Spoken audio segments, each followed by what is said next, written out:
YouTube, the people who have subscribed to the podcast, which is now available on iTunes and Stitcher. We're really grateful for all the great comments and suggestions for shows we've been receiving. Just thanks a lot, and definitely looking forward to keeping this up and keeping you guys entertained. So this will be episode 3. In this episode, we're going to talk about parallel universes and interdimensional travelers that have been encountered here on Earth.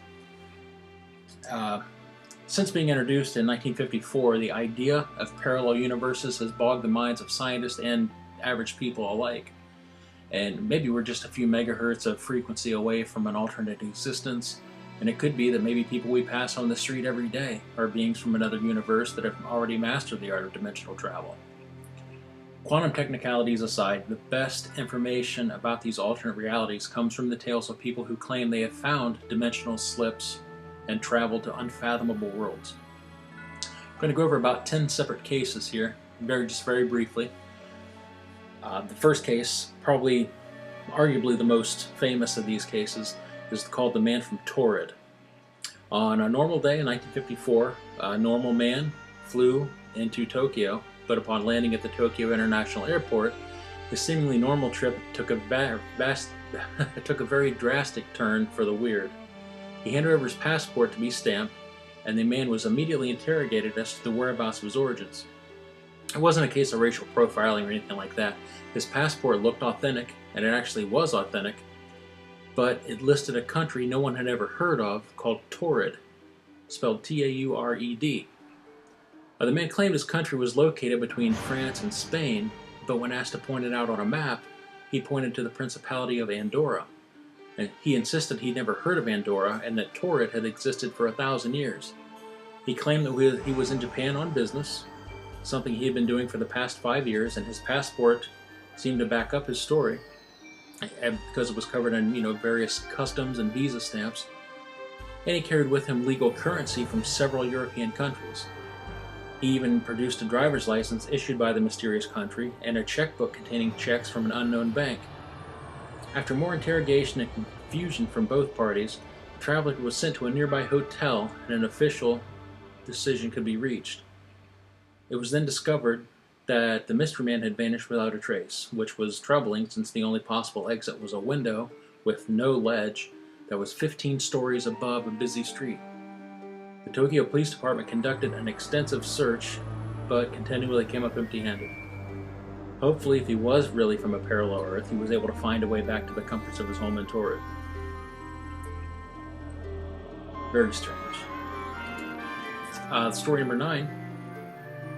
What if the Beatles never broke up? Many have attempted to recreate the famous stylings of the Beatles. None have been able to match their unique vibe that made them so revolutionary. But you don't have to feel bad if you missed out on the 60s. All you have to do is take a trip to an alternate universe where John Lennon and George Harrison never died, and the group is still making music. A man who adopted the pseudonym of James Richards claimed he was chasing his dog through Del Puerto Canyon in California on September 9th, 2009. Of course, that has a very ominous date of 999, when he tripped in a rabbit hole and knocked himself unconscious. When he woke up, he found himself in a room next to an unrecognizable machine with a man who introduced himself as Jonas. According to this man, while on a work-related trip for a dimensional travel agency, he used the machine to transport the unconscious Richards to a parallel Earth in order to help him. Of course, the logical thing to do in this situation was to start discussing pop culture, which led Jonas and Richards to the topic of the Beatles, a band both dimensions shared. To Richard's surprise, in this alternate dimensions, the Beatles were alive and still creating music. Richards brought back a souvenir cassette tape entitled Everyday Chemistry that was composed of Beatles songs never released in our dimension, which he helpfully uploaded to his website. Number 8, Ong's Hat. Ong's Hat, New Jersey was founded sometime in the 19th century by a man named Ong after he threw his hat up in the air and lost it in a tree branch. Or maybe it slipped into another dimension, who knows. By the 1920s, the city had become a ghost town, but Ong's Hat wasn't forgotten. On the contrary, the abandoned town became the topic for one of the earliest internet-based conspiracy theories. During the 1970s and 80s, a new scientific paradigm called chaos which concerned with everyday experiences such as the sound of a fan or the buzzing of a computer, began to gain popularity. Two chaos scientists named Frank and Althea Dobbs developed a theory that consciousness could be modeled as its own universe, and if one could master one's own mind map, the ability to control the chaos and possibly travel to another dimension would be achieved. According to a long debunked hoax pamphlet, the three others joined the Dobbses in founding an underground institute of chaos studies in Ong's Hat, New Jersey. It was here they discovered the gate to alternate dimensions by putting scientists in a modified sensory deprivation chamber that they dubbed the Egg. They allegedly succeeded in mastering the science of interdimensional travel. On their explorations, they discovered a world that never developed human life, but was sustained with plant life and water, which was where the chaos scientists were said to reside ever since. Number 7, Carol Chase McElhaney. In 2008, Carol Chase McElhaney was driving from Paris, California, back to her home in San Bernardino. She claims she decided to stop in her hometown of Riverside. It didn't take long, however, for Carol to realize she wasn't in the right town, although its geographical location was correct. She claimed she couldn't find her childhood home or those of her family members. In fact, she didn't recognize any of the houses, even though all the numbers were still correct. Even when the cemetery where her grandparents was buried was just a fenced-in lot of overgrown weeds. Was she simply in the wrong town? This would be a strong theory had she not found some landmarks that were familiar, such as the college and middle school. However, her relief in finding something recognizable was short-lived, as she soon noticed the eerie vibe surrounding the Riverside residents who were walking around. She soon left, afraid to approach any of these beings that she interpreted as sinister. Carol believed she had stumbled upon a parallel dimension in which Riverside was a much darker place. Her story can't be confirmed because when she returned to Riverside a few years later for her father's funeral, it had reverted back to the town she knew as a child. She never encountered the alternate dimension Riverside again.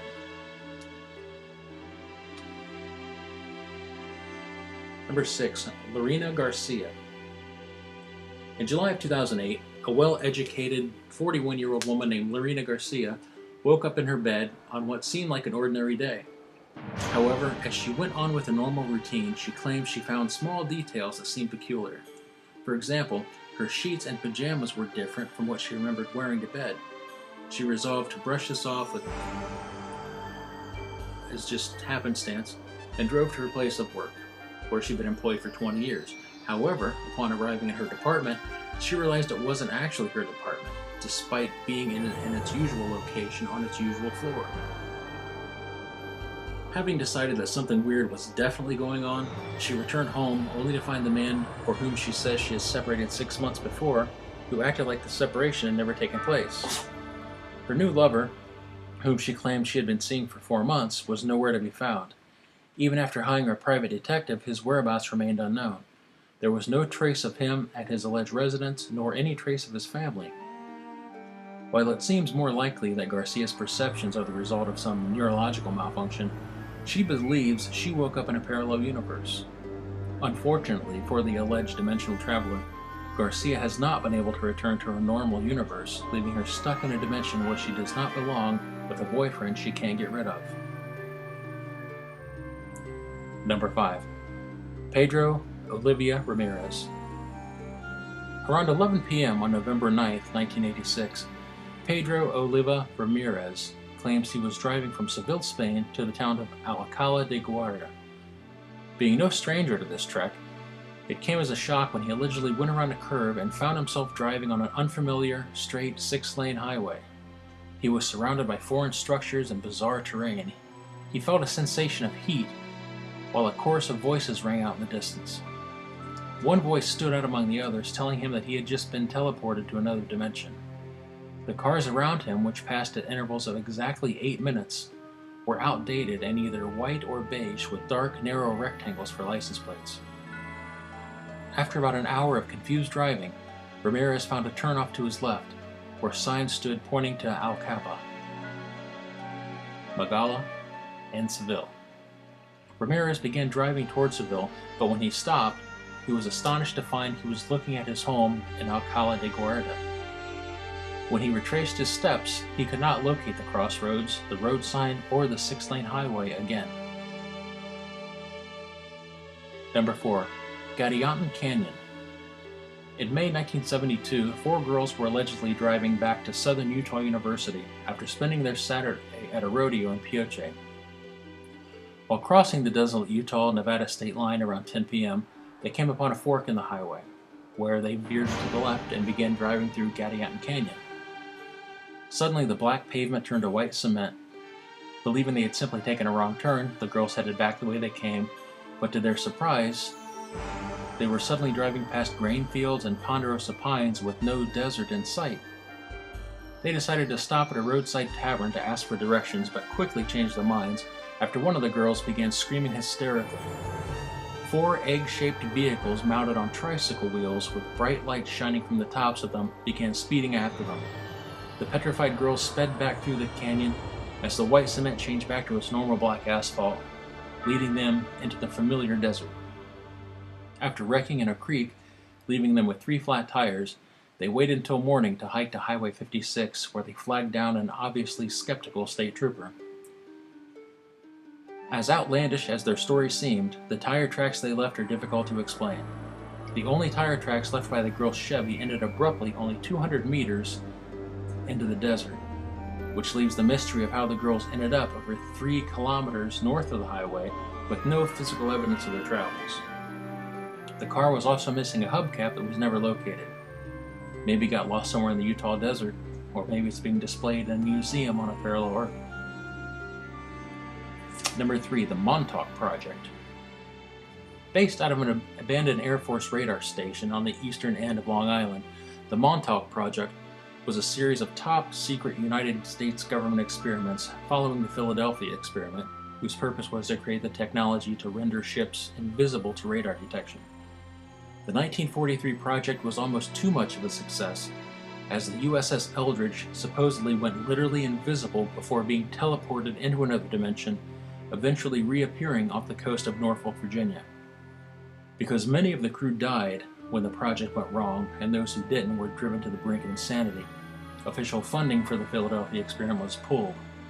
However, scientists and military officials were fascinated with the experiment's results and wanted to continue exploring the possibilities of teleportation and interdimensional travel, so the Montauk Project was launched in the 1960s. Headed by Dr. John von Neumann, the Montauk Project focused on examining the psychological changes of those who travel through dimensions and determining why the Philadelphia experiment was a disaster despite its achievements in teleportation.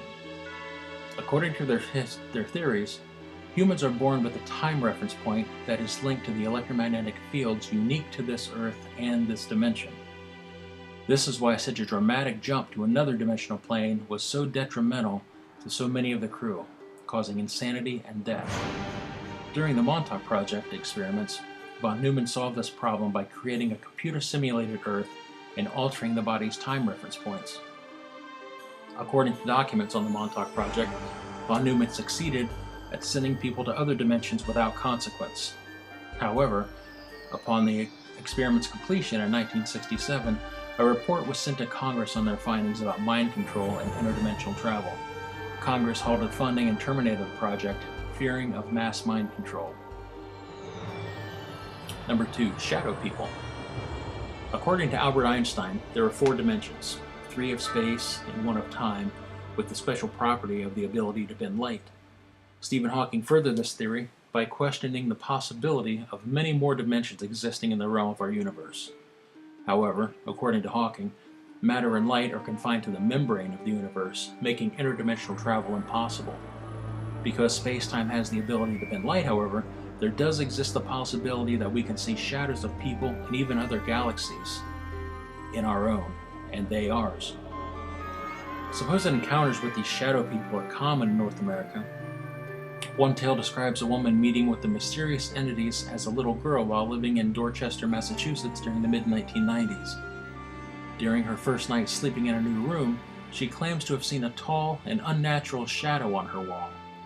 To her surprise, the shadow stepped off the wall and glided around the room, wearing what appeared to be glasses.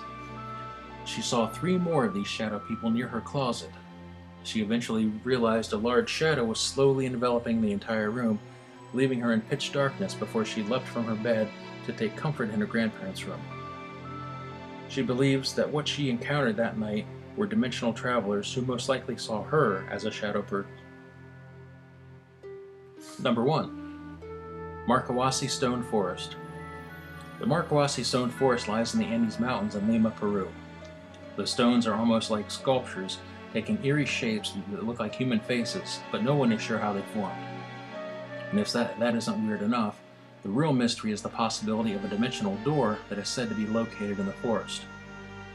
According to Dr. Raul Rios Centeno, an investigator of the unexplained in Lima, a patient came to see him about her extreme case of hemiplegia, a disorder that results in the complete loss of motor function in half the body. When he inquired about the woman's condition, she revealed that she had been camping with friends in the Marcahuasi. According to the patient, they had gone out exploring late in the night and happened upon a torch-lit stone cabin filled with dancing revelers in 17th century attire. The woman said she felt an otherworldly pull toward the cabin, but was yanked away by one of her friends before she could fully enter. The incident left the side of her body that had entered the cabin paralyzed. Her test results revealed no discernible cause for her paralysis. Centeno believes the woman experienced a dimensional shift, producing a change in her nervous system's energy flow. Many natives as well as scholars believe that a dimensional doorway exists in the stone forest of Marcahuasi, which the woman and her friends may have unknowingly crossed.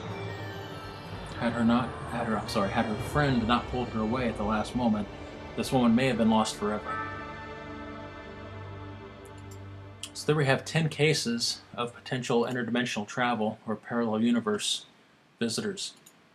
What are your theories? I'd like to hear those in the comments down below. Or if you want to send us an email at madlogicmysteries@gmail.com. Also, we would like to point out that we now are on pretty much every form of social media there is. Our homepage is, of course, madlogicmysteries.com. Our YouTube channel, obviously, is right here, youtube.com. Our Facebook, we're at facebook.com/madlogicmysteries. Twitter is at madlogicmystery, singular. Instagram is madlogicmysteries. Google+. We do now also have a Patreon page, which is patreon.com/madlogicmysteries. We have a Stitcher account as well, and also SoundCloud. So feel free to look for us on any of those, and we will look at probably next week. Episode 4 is probably going to deal with cursed objects. Looking forward to that. And that's all for today. That's all for this week. Definitely, again, want to say thank you to everybody who's come out and really supported us and just given us a few good words of encouragement and just kind of a keep up the good work kind of thing. We definitely want to do that. So we're having a good time doing this. We're going to have interviews coming up with one of my friends, Brooke Sorrow, who her family was featured on an episode of The Haunting. Or A Haunting, I should say, and we're going to talk to her a little bit about that and her mom's book about the subject. So, looking forward to that here in maybe next week or the week after, and that's all for today. Keep it creepy.